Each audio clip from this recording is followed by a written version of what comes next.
So I just saw the horror movie Talk to Me. Oh my god, so many thoughts, so many thoughts. But this is not a movie review. This is more so like a spiritual review, so to speak. So let's get into it.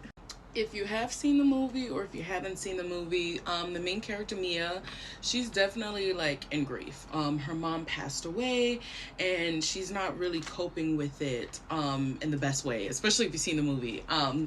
And I feel like what the main thing that I took away from this film was feeling really lost and feeling hopeless. And I feel like that's a common theme that everybody I feel like goes through in life, and some longer than other people.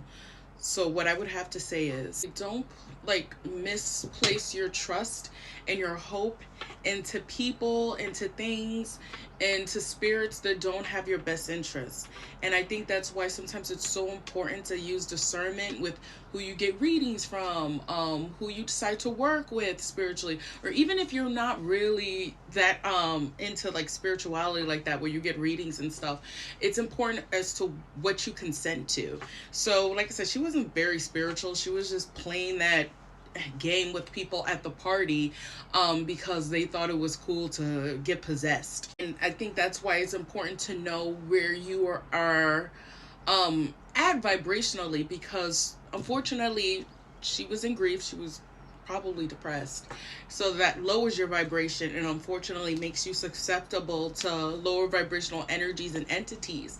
And they just were playing with the girl, where it's like, told you her mom passed away and one of the spirits was pretending to be her mother, and they will just use you for fun, to play around, to get you to do their bidding, which was also happening in the movie, and toss you and disregard you like once they're done using you because you serve no purpose for them.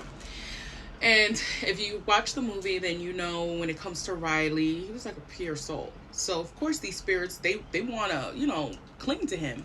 They want to stay attached to him.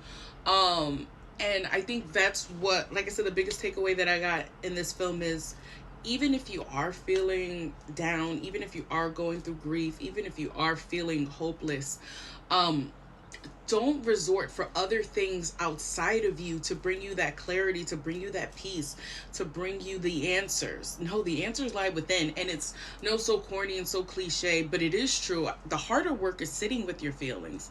The harder work is sitting in that discomfort. The harder work is acknowledging the pain and acknowledging the reality of the situation. It's hard to face the truth, but staying in denial and also seeking out different things that will help you stay in denial and enable you to stay in denial is only going to cause more harm than good. And in the film, she's, like I said, constantly, using that hand to commune with her mom or the spirits, and it's constantly possessing her, and she's not even aware of just how vulnerable she was, and how these spirits don't give a fuck. Just like in the movie and in real life, these spirits don't give a F. Sorry, I'm like trying not to curse. But they don't care. And it's like, you have to care more about yourself. And how do you care more about yourself? By showing yourself that unconditional self-love. By feeling those feelings, by processing them, by letting it go, by speaking to someone. If you're feeling that down and out, it's okay to talk to somebody, whether that's a friend, whether that's a therapist, whether that's a counselor. Like, you don't have to do this alone. And I'm also not saying like, oh, you can't have readings and all this other stuff. No, I'm not saying that. You just have to be mindful of who you're choosing to work with. And you also have to be mindful in what state that you're in. Because yes, somebody may tell you a truth that will trigger the shit out of you. And maybe you're not ready to hear that, or maybe you are ready to hear that and you're not giving yourself enough credit.